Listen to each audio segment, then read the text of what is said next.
The views and opinions of the following show do not necessarily reflect the views and opinions of News Talk 1450 WOL, Radio 1 Incorporated, or their management.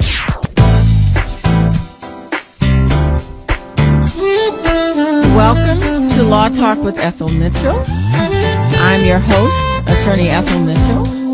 I want to welcome all who are listening live throughout the world on Radio 1 Station 1450 AM, WOLDCnews.com, and LawTalkWithEthelMitchell.com. This program is brought to you by my law office, Wills and Trust, LLC, where I prepare wills, trusts, power of attorneys, and advance medical directives.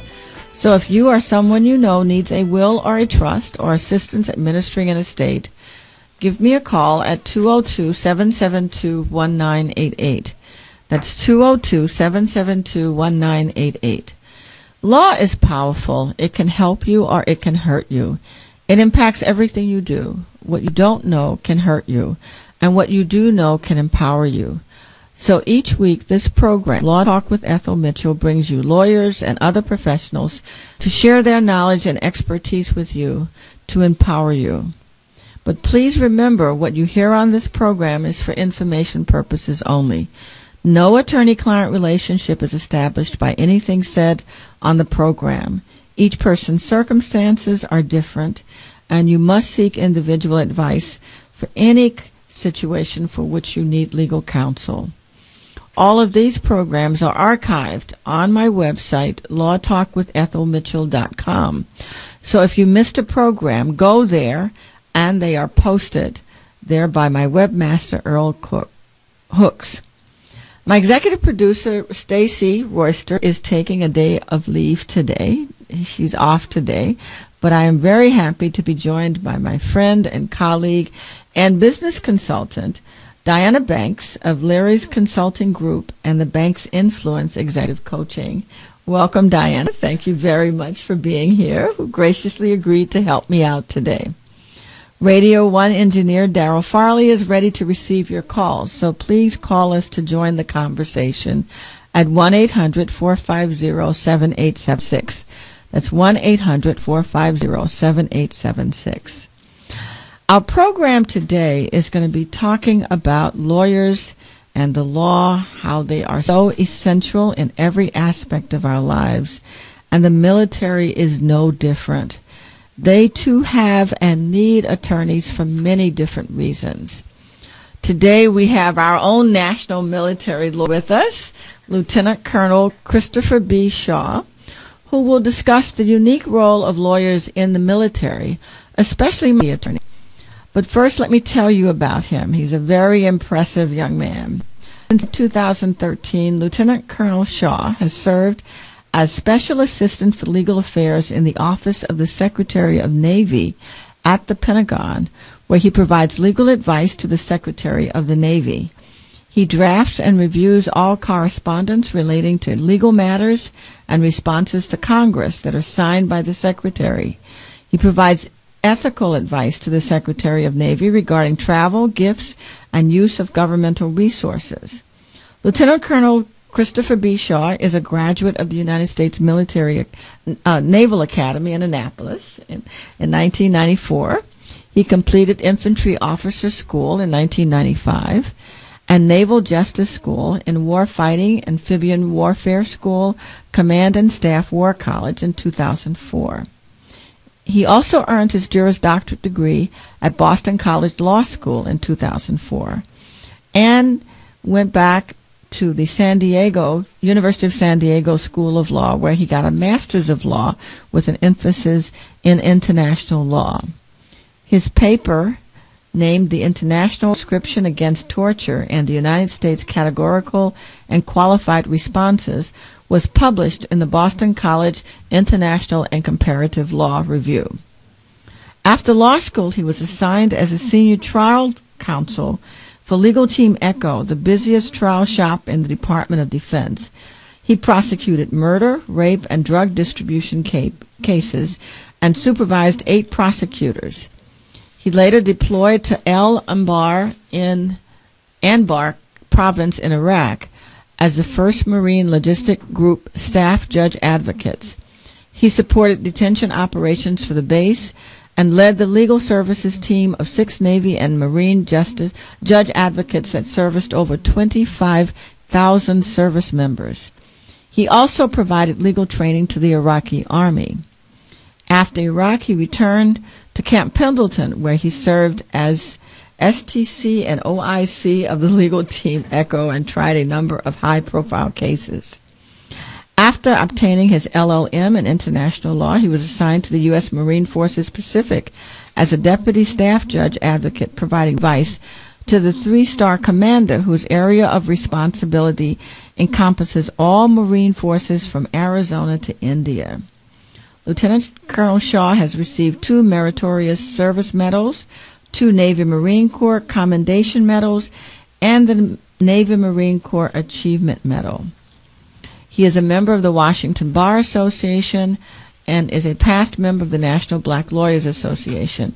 He's also part of the new committee or group in the Washington Bar Association for military and government lawyers. And I want to put that out because I know a lot of lawyers listen to this program. So if you are current military or past military, and or if you work in the government in any capacity, the Washington Bar Association, which is the local chapter of the National Bar Association, and is headed by another ex-military person, Karen Evans, has started a special group for military and government attorneys. So please do join the Washington Bar Association, and I think you will find a wonderful welcome there for that with that committee and in that organization.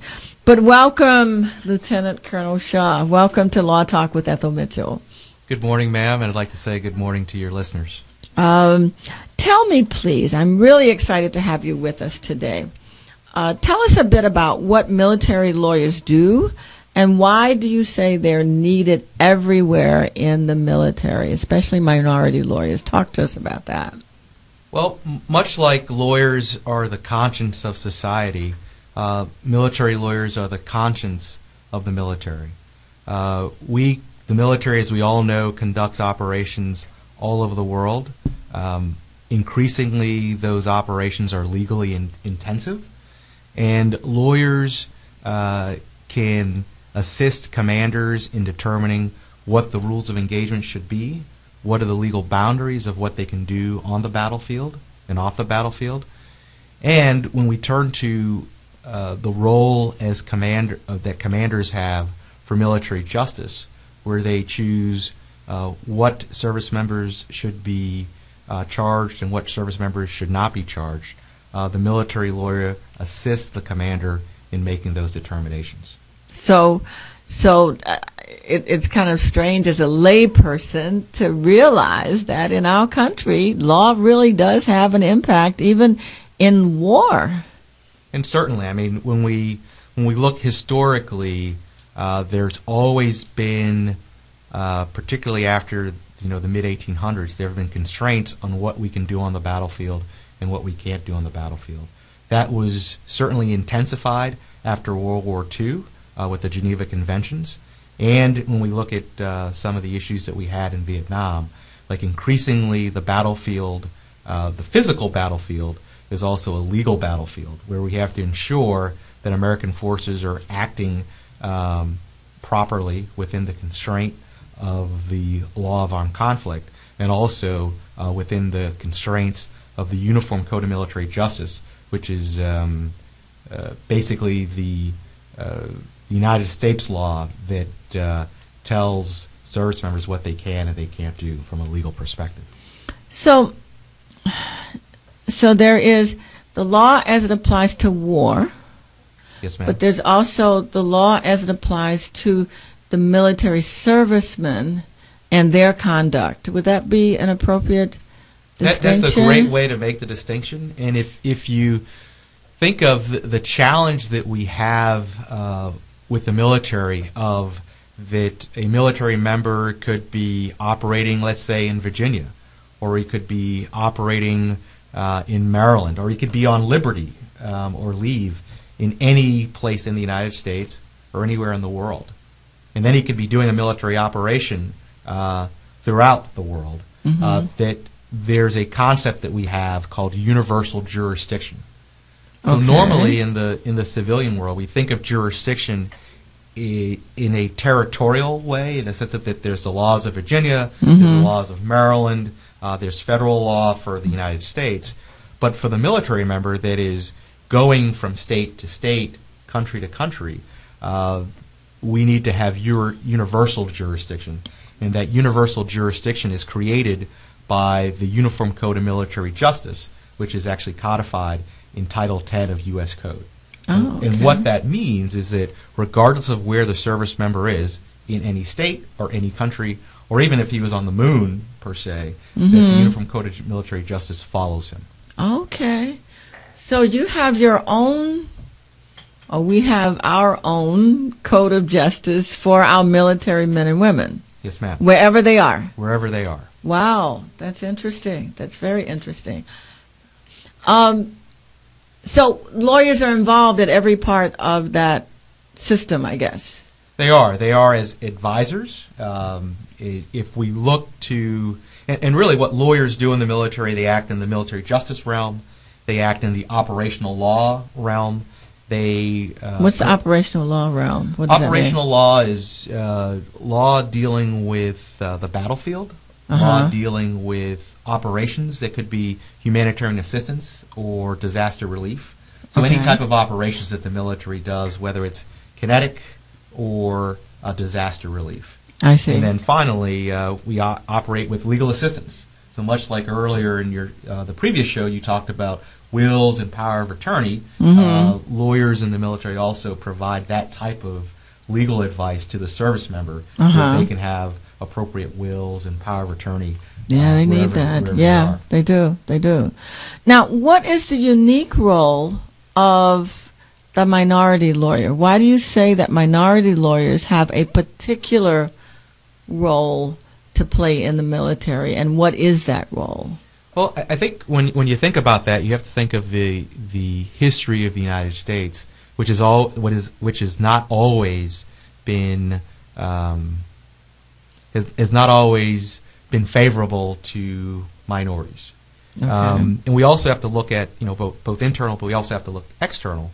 That some of the policies historically that the United States has followed have not, again, particularly been favorable to minorities. Now, we live in the best country. I mean, we live in a great country, and I've served in the military for over 20 years now, so I love the United States.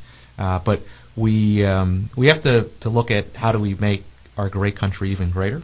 So what I say here is not by no means saying that the United States isn't a great country and a good country, but certainly we should always be striving to make our country better. Okay. When we come back, we'll be a little bit more specific about that, if you don't mind. Okay. And Robin, I see that you're on. I'm not forgetting about you, but I wanted to get Lieutenant Colonel Shaw a chance to really start his conversation in particular. But we'll be back in a few minutes.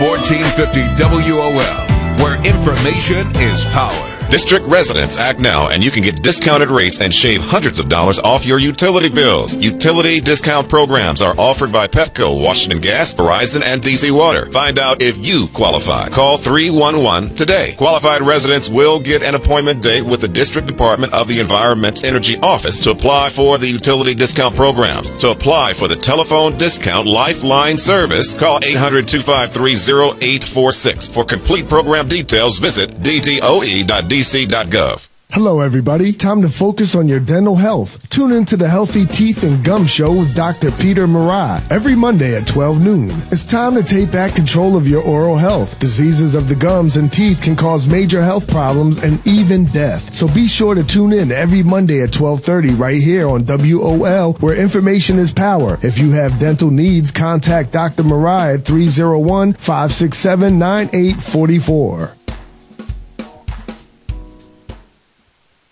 Welcome, NBA fans.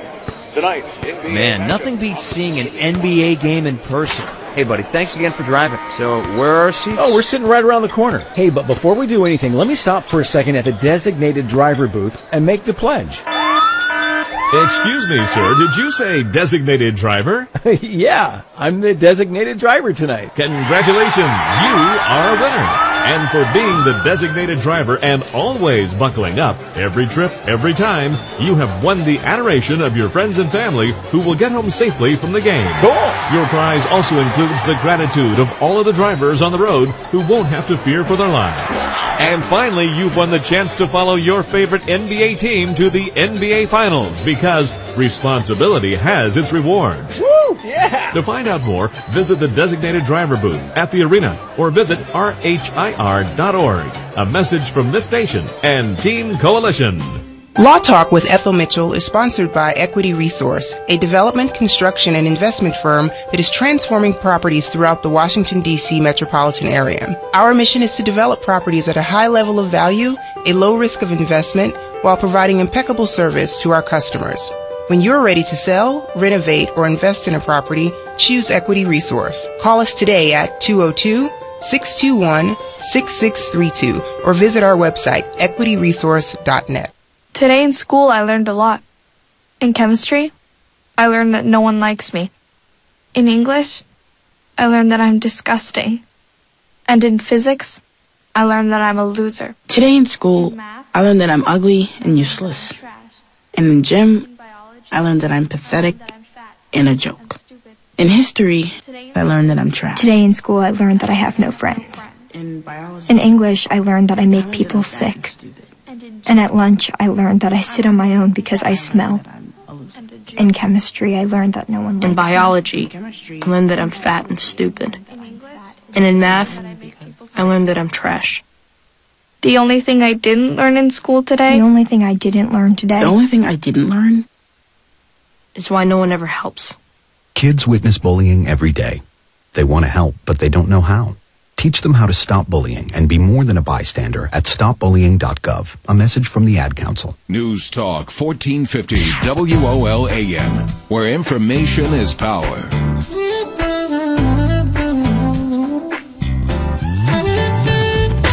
Welcome back to, you're listening to Law Talk with Ethel Mitchell.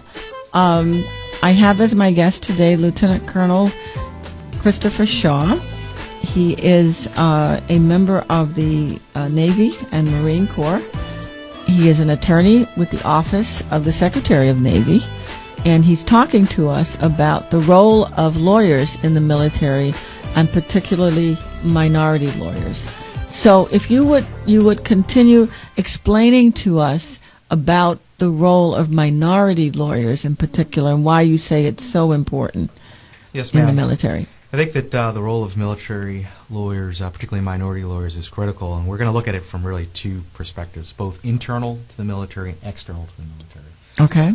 So internally, when we look at how the military is structured, and we're going to use a pyramid, for the most part, the bottom of the pyramid are the enlisted Marines, soldiers, airmen. These are generally folks that went to high school, graduated from high school, and they are most of the people that are doing the work. They are in from anywhere from 2 to 4 to 6 years. The racial makeup of the enlisted are very similar to the racial makeup of our country. They are reflective of the racial makeup of our country. When we go to the next tier, there are staff NCOs, so staff sergeants, gunnery sergeants, master sergeants, first sergeants. Particularly in the Marine Corps, the racial makeup of this it's probably like 50% African American. Oh, really? It's actually significant, and I didn't know that. So it's not quite. It's actually African Americans have a greater representation in that rank, and probably because of the opportunities that are in the military. So right. These are folks, again, high school diploma, some college, but they're kind of like the middle management. They're the what we call the backbone of the Marine Corps, anyway. Right. The backbone of the force. They're making things happen. Then we get to the officers. The officers are college educated. They all have to be college educated. When we get to senior senior officers like general officers. They probably have master's degrees and some PhDs. This part of the military is not reflective of the makeup of the United States. They are, mainly white males, much like when you look at the top echelons of corporate America. Corporate America, right? So right. The folks that make the decisions in the military, the policies, how we treat our force, what we do with our force, is not representative of the nation that we serve. Mm-hmm. So for lawyers, minority lawyers, to act as their conscience allows for the military to have a stronger conscience with greater perspective, particularly perspective for things that may affect the African American community or minority communities. And give us some examples, if you don't mind, of how does that show up? I mean, are we talking about how the individual military enlisted person is treated when they are accused of something? Because one of the things that, as we were talking, that you made me aware of is there is the law of war, if you will, i.e. how we act in a combatant situation, but that there are a lot of times when you are having to prosecute and or defend a member of the military against charges of common criminal types of behavior like rape, robbery, murder, things like that. I mean, maybe I'm not saying it right, but you know what I'm trying to say? Can you explain that to the audience for me, please? Quite well, ma'am, in a sense of that all the issues that affect society are issues that affect the military. So we have Marines and sailors and soldiers that are accused of rape, murder, drug use, drug distribution, all those types of things, and they have to be held accountable. And certainly, I've been in a courtroom as a prosecutor where only the defendant and myself are the only African Americans in that courtroom, and that's was a bit uncomfortable. But I think certainly the defendant probably felt a little more assured that the prosecutor looked like him, versus him or she going into a system where nobody in the courtroom looked like him. So it's important for all justice for things to actually be just, but it's also important for the perception to seem just. So bringing more minority lawyers into that process as defense counsel, as trial counsel, what we call prosecutors in the military, and judges, certainly assists both with the perception but also the reality. And I think I can go back to 20 years ago when I was a young lieutenant in the Marine Corps.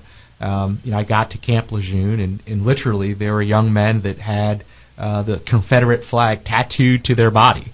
Wow! And there were individuals that had Confederate flags in their spaces, in their offices, and in the U.S. military. In the U.S. military, but on the other side of that, and this is why I think it is important for all types of folks to be in the services.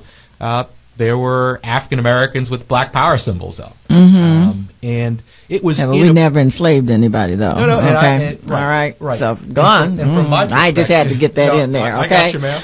Okay. And from my perspective as a young officer, I was trying to build a team, a potent team, potentially that would go into battle. So all the Confederate flags came down, and all the Black Power symbols came down in order for us to move forward. Okay. So, regardless so you were of way ahead of yourself. We're just getting there in Alabama. They just now getting there when you was there 20 years ago. And that's so internal to the military, where commanders have significant power over what time people get up, what time people go to sleep. Yeah, they do control that. Who goes onto a front line, who stays behind, and how that happens. Who is allowed the opportunity to become a hero. Who is denied the opportunity to become a hero. I think it's important that there's minority representation And one of the ways we can do that is by the attorneys that advise those commanders to be from all parts of society. So that's internal to the force. Okay. External to the force, when we start looking at where the United States is doing operations, and certainly we are heavily involved in operations in Iraq right now. We're winding down operations in Afghanistan. But when we look at where we're going to go next, and President Obama, I believe, is in Kenya this week, and we did some operations in Somalia. So increasingly, the areas that we are in the world are places where there's people of color. So a lot of people don't realize that a lot of Arab countries have a lot of people of color in them. Without a question. And increasingly, we're going to Africa and operating in Africa.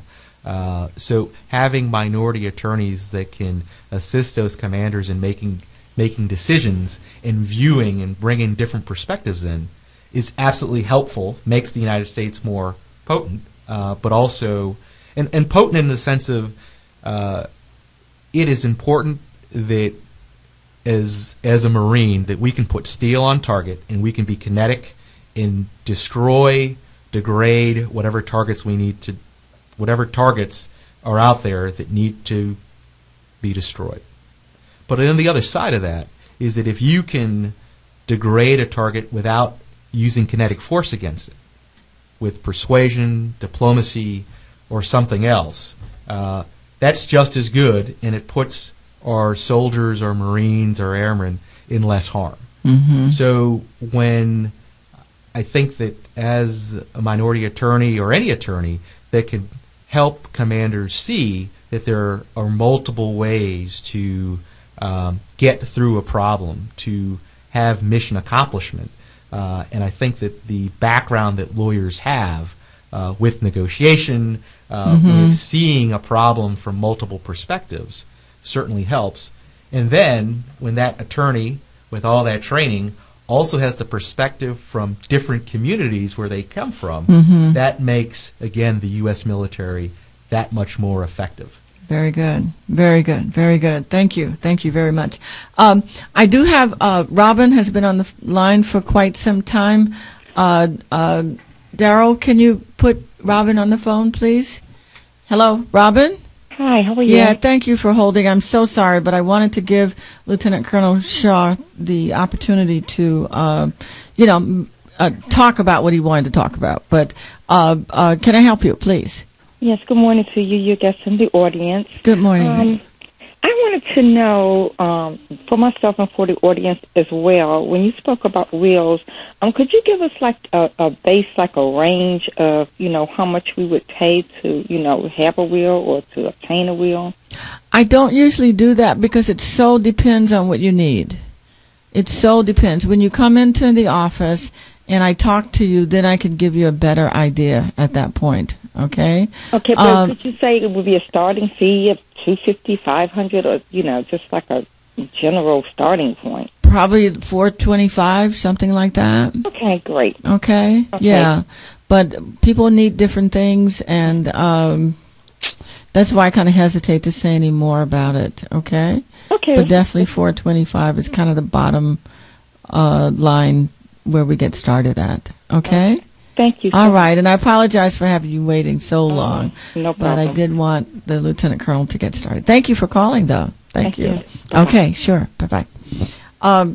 Please give us a call at 1-800-450-7876, 1-800-450-7876. We're talking today about the role of attorneys in the military and about, the law, how it is applied, and why it's so important for minority lawyers to be in all areas of the military. And I think, first, our guest did an excellent job of describing the military and its makeup. And tell us a little bit more about how do you become a lawyer in the military? Because you didn't start out as a lawyer in the military. No, actually, my situation's a bit different, maybe a bit odd in the sense of that I went to the Naval Academy, and after graduating from the Naval Academy, I went to became a Marine. went through the infantry officer course and served as an infantry officer for 6 years. But most lawyers that come in the Marine Corps, most lawyers that come into the military, whether the Marine Corps, the Navy, the Air Force, or the Army, the first part is going to law school and getting a law degree. And then after or during law school, and in each service has slightly different programs. You'll take the bar, you'll pass the bar. And you will pass the bar. Yes. That's the mission. Yeah. Pass the bar. And once you do that, then you'll go through a justice school. So for Navy, Coast Guard, and Marines, we go through the Naval Justice School, and you're taught military law. For the Air Force, they go through their basic law program. In the Army, they go through their basic law program. And then, once you're a military attorney, your first 2 to 3 years are normally spent in the courtroom, where you're a prosecutor or defense counsel. And normally what we have, especially in the Marine Corps, is you'll do 2 years of defense and then 1 year as a prosecutor, or 1 year as a prosecutor and 2 years in defense. That way you get to see it from both sides. And then after that, you have opportunities to provide legal assistance. There's a new program that we have in the military where victims of crimes, whether it be a robbery, whether it be a sexual assault, that they are assigned a victim's legal counsel. Oh, really? So, that's good. Right. So really, I mean, one of the places where attorneys that want to get litigation experience is in the military. I never thought of that. So you can, I tried, meaning, hands down in the courtroom, probably 13 cases in my first 2 years with juries. And so you have jury trials, just like in the we do. I mean, civilian? and they're a little bit different in the sense of that it's truly a jury of your peers. Okay, because everybody's military. Everyone's in the military. Everyone's wearing a uniform. You wear the uniform. I wear the uniform as well. And that's if you're accused of robbery or drugs or rape or anything like that? Anything at all. So the defendant, much like in the civilian world, can go judge alone, a bench trial. They can request a bench trial. But they have the right to what we call in the military a member's trial, which is a jury trial. And in the military system, the members, the jury, are used both for the guilt phase and also for the sentencing phase. Oh, the jury decides the sentence, too. Yes. Now, that may change in the future. Currently, both the guilt phase and the sentencing phase. This is fascinating.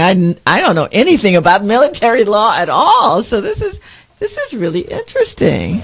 But we still use the same federal rules of evidence. Real? Okay. That the federal prosecutors use. So I mean, very similar. Very similar. Very similar rules of evidence. So the training you get translates into the civilian world. Absolutely, and a lot of assistant district attorney, like if a lot of folks that serve in the military then go out and become strong litigators. So F.E. Bailey is an example. Wow. Of a former Marine defense counsel prosecutor. And usually they do quite well. So it's a great opportunity to do lots of cases early. And that helps. And it helps. And I've actually supervised trials in Iraq. So my trial team did 6. I was there for about 13 months, and we did 6 actual trials. Wow! And then we did a number of guilty pleas. While out in the desert. Very good. We have a question for Lieutenant Shaw. Hello, Daniel. Yes. Good morning. How Good morning, sir. Thank you for calling. This is a question I had to ask you. Me and a friend was in the military. I was in the Army, right? And he had an MOS with Army Intelligence. And I hadn't heard from him in about a good 12 years. And he went you know how you go on your 30-day leave? Mm-hmm. He went down south, wearing his, regular civilian clothes to see his relatives. And last time I heard that he had a problem with the police down there, and it was a terrible altercation. I understood that he put it was like 3 officers he put in the hospital, and they shot him, but he survived. Right? Reason why I think because he was trying to tell him that he's on 30-day leave and he worked with Army intelligence. They didn't. What I understood, they didn't believe him. They just look at him as a black man driving a Porsche. You know what I mean? And I'm trying to figure out, what do you think they had done to him? Was it a protocol situation? Because I haven't heard, in 12 years. Is there anything you can answer right, to that? Without not knowing more about the situation, it's hard for me to comment. I mean, certainly folks go on leave, and again, I think that again, there's lots of things that are happening in the country right now, and we all have to be careful and wary. And I think the reality is that personally for me, when I drive, I mean, my plates say are Naval Academy plates, and they say the year I graduated from the Naval Academy, and they say the Marine Corps on it, so that I'm identified for who I am. So I know that there are a lot of challenges that we are dealing with, and I think that not necessarily responsive to your question, but I think it's actually a larger part of it, is that in the military, for the most part, we see ourselves as a community. So we have commanders that are making the decision about how to police our bases, how to hold people accountable, are part of that community. The prosecutors, the defense counsels are part of that community. The military police that are on our base are part of that community. We have a sense that we are an inclusive community. Doesn't mean that it always works, but it works pretty well because we all see each other as brothers and sisters. For the larger point that you're making, when the police see themselves as separate from the community that they're policing, it can create misunderstanding, and those misunderstandings can be lethal. So one thing that I think the military does well, not 100%, but I think we do decently, is that we do see each other as brothers and sisters, as one community. And I think that limits some of the challenges that we're seeing really throughout the country, and it's because of that separation between the police and the community that they serve. And certainly some communities do it very well, and others don't do it as well. And you can just look through the paper to understand that. So I'm sorry about your friend. You know what? Maybe he didn't have it on his plate. Maybe he should have. I did remember that the car, it didn't have none of that on the plate like yours. I'm glad you brought that up, because I was trying to figure out what's going on. Maybe he drove a car without that. Mm-hmm. That shouldn't make any difference. Right. Yeah, it shouldn't make any difference, but it does, and we know it does. Right. But I wish you well in finding him. I mean, at the very least, do try and I'm sure you've been trying to find him. Yeah. Good luck with that. All right. Thank you. You have a wonderful day. Thank you for calling in. Yes. Almost call you Attorney Shaw. That would be appropriate, but Lieutenant Colonel Shaw, yes. Yes, ma'am.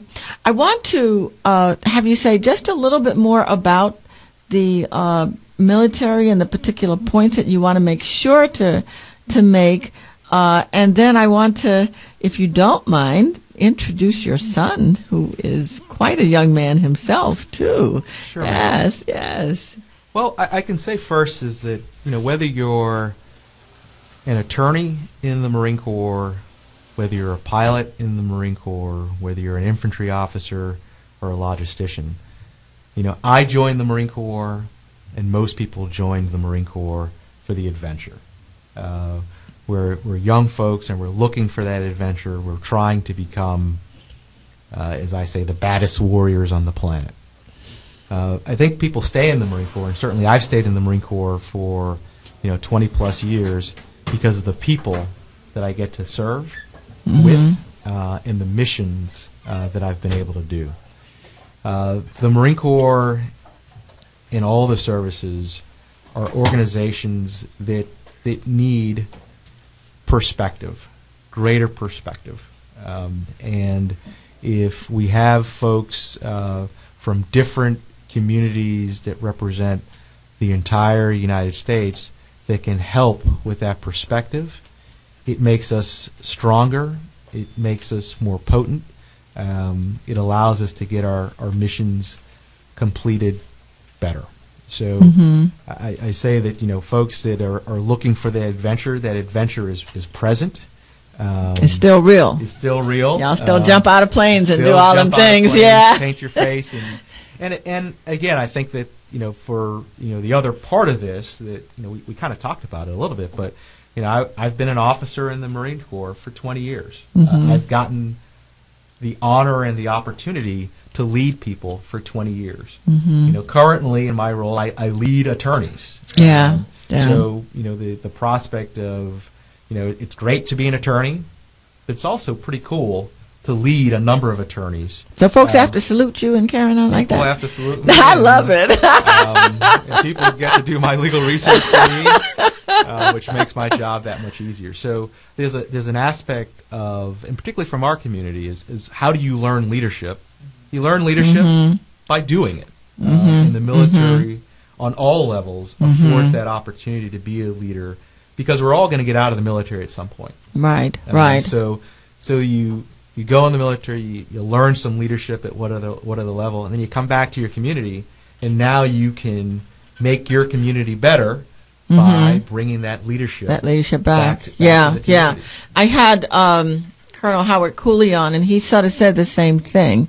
He was on about a year and a half ago, and he talked about how, for all of its different aspects, leadership training is the one thing that the military does so very well. Yes, ma'am.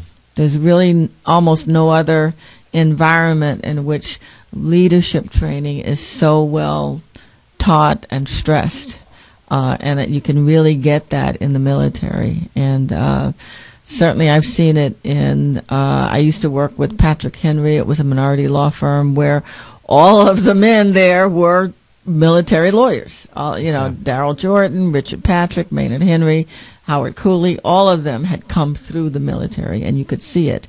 And for listeners at WOL, the Mo Better man who got me on the radio, was, he got that name in Vietnam, in the military.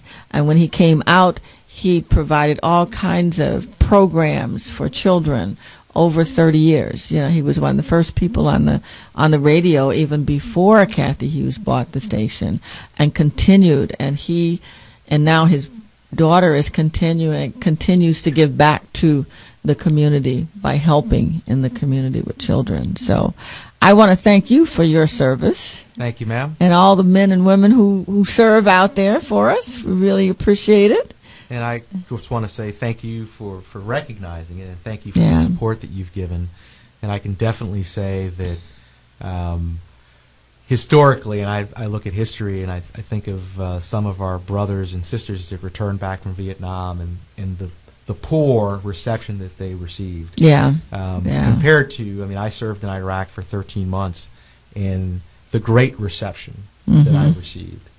So I thank you, and I thank the American public for that reception. Yeah, we're trying to make up for the Vietnam situation. I think a lot of us now are, because that's my generation, and we are definitely trying to make up for that, and to provide the resources that those men, mainly men, but men and women, need to do that. So thank you for all that you continue to do. Thanks, ma'am. And I want to introduce this amazing son of yours, if you don't mind. When I was growing up, we used to call him Master, Master Marcus Shaw, 16 years old. Is that right? That's very true, ma'am. I'm 16 years old. Welcome. Turning 17 next month. Oh, excuse me. Yes, sir. Okay. And you just met the president. Is that right? Yes. President Barack Obama. Yes, I was able to meet the president through a program called Boys Nation, sponsored by the American Legion. Okay. And this past Monday, I went to the White House, went through the Secret Service, got to see all the rooms.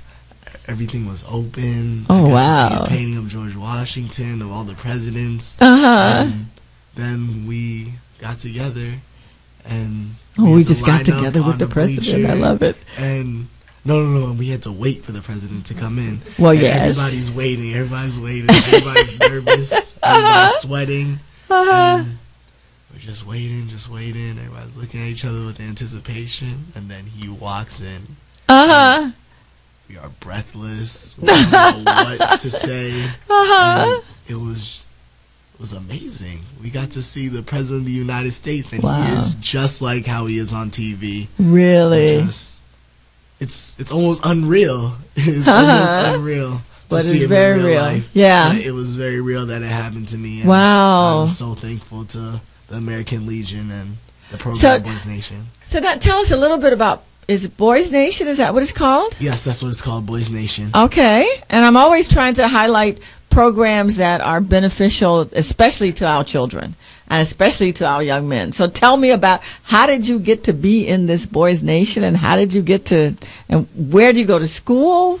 What grade are you in? I mean, tell me a little bit about yourself. I know you're Lieutenant Colonel Shaw's son, okay? So that says a whole lot all right there. I know you are straight, disciplined, and on time all the time, I bet, right? I mean, he does not even play, right? Right. But tell me a little bit. He plays a little, right? But, so where do you go to school? So I go to school at Towson High School. It's Towson, Maryland? Towson. It's in Towson, Maryland. It's okay. right near, it's really close to Baltimore. And at Towson High School, I was just voted senior class president. I'm really excited about that. Congratulations. And I also created my own writing club, and I'm the founding president of it. And next year, I'm working to bring a National English Honor Society into Towson High School. That would be great. Yes, that would be great. Really because cool. when you can write, you can always get a job. Trust me on that one. That's what I've heard. Trust me, that is true. Because so many children can't write. And so if you can write, like both of my kids can really write. Okay. They are grown now, but they can really write, and that really shows up in their working positions. It makes such a difference. So I applaud you for doing that. I really do. Thank you very much, ma'am. So now, the Boys Nation thing, tell me about that. That's run by the American Legion? Yes, it is run by the American Legion, and at Boys Nation, it's a model senate, and it takes the best and the brightest of everyone from around the country except for Hawaii, because... So this is in all states? In all states, there's Boys State. Okay. And Boys State selects 2 people who attended Boys State, 2 students, and they go to Boys Nation.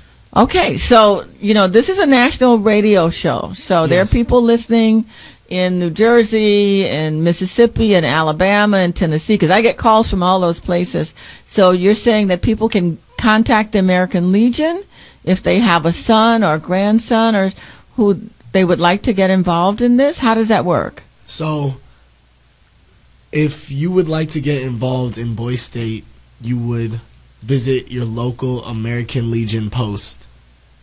Okay, go on. And you would visit your local American Legion post, and you're only allowed to participate in Boys State in your junior year. Oh, in high school. In high okay, school. All right. Yes, that summer when you're about to be a senior. Okay. 12th grade. Okay, very good. So I want my listeners to hear that. So if you have a son, a grandson, a nephew, or a young man like yourself, go to the American Legion and see how your young man can become. Is it only for boys, or do you have There's girls? There's also a girl state. There's a girl. Oh, there's a girl state too. Well. Okay, yes. Okay, very good. Yes. Very good. The American Legion's Boys State program, which is in every state except Hawaii, is a great transformative program. So I went to Massachusetts Boys State. Marcus went to Massachusetts Boys State. And it's about 400 boys that get together during their junior year, and they simulate local and state government. Okay. And because of the caliber of students that go there, it's really a transformative place where you're learning about government, but you're also learning about yourself, and you're competing against some of the best students in that state for these state offices, and then you simulate government.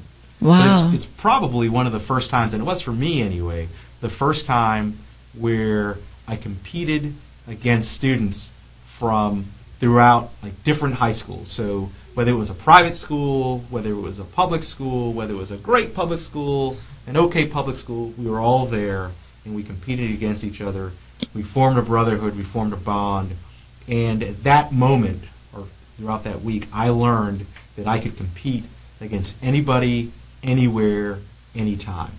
That's so important. Right. And then from that, and Marcus took it a step further, where he did Boys State, and from Boys State, he was elected to one of the 2 U.S. Senate positions. And from that state. Okay. If you become a U.S. Senator from your state, then you come to D.C. and you simulate federal government. Very good. Very good. Truly a great program, and again, a transformative program for me. I only hope that it's a transformative program for Marcus, that it helps you bring up your game. Oh, that is great. Right. That is great. Yeah, because you had to be county or city, or what were you telling me? Okay, so to run for U.S. Senator in Massachusetts, because it is different how they select boys from Boys Nation in different boy states. There are interview processes for other boy states, but in Massachusetts, Boy State, you have to run for U.S. Senator. You're campaigning from the very beginning. So you get there and you are assigned to a different city, and that's the simulation of the local government part my dad was talking about. Okay. But you get together in counties and you get nominated by your county to go on be a nominee for your party. And then you have to beat out everybody in your party to go to the general election, and then you have to beat out whoever you're facing in the general election to go on to become a senator. That is awesome. That is awesome. Well, congratulations. Really and truly. We'll be keeping our eye on you. Yeah, that's exciting. That's very exciting. I always love to hear things about when our young people are doing wonderful things. Thank you very much, ma'am. That's very good. Thank you for coming, and thank you for coming on the program. And you should be very proud of him. That I am, ma'am. Yes, and your daughter, Thalia, who happens to be here, beautiful young lady. Yes, 13 years old.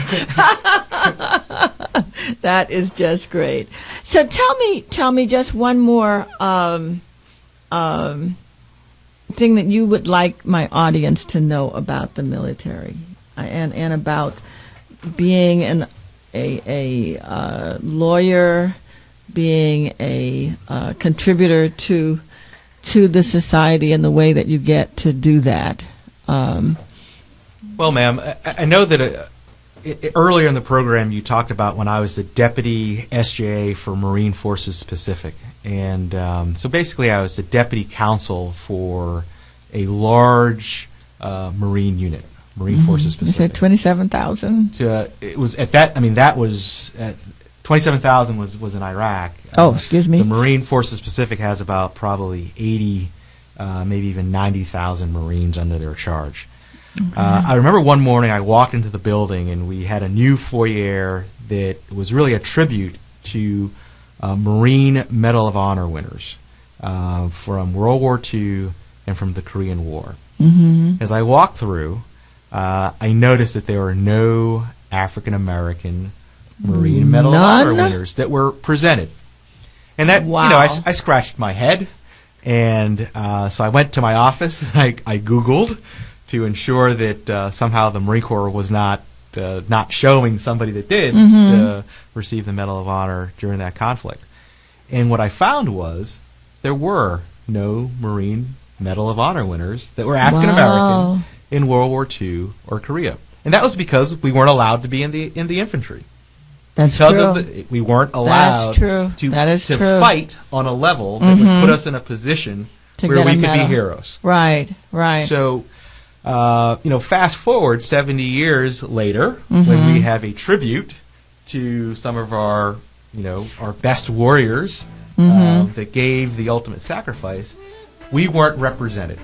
So I think again, as lawyers, as part of our community, we have to serve in order for us to be part of the process, so for us to be in the conversation, and to make sure that we get what we're due. Correct, ma'am. In that conversation. Yes, ma'am. Well, thank you very much. Thank you very much. I really mean that. And we have to go now. Daryl's playing the music. But I hope that the audience has enjoyed the program. I certainly have. I've learned a lot. Yes, ma'am. And I hope everyone has a good week. And listen in next week. We'll have another good program for you. Thank you very much. Yes, ma'am. And thank you for having us. My pleasure, really. Thank you. Have a good day. Goodbye.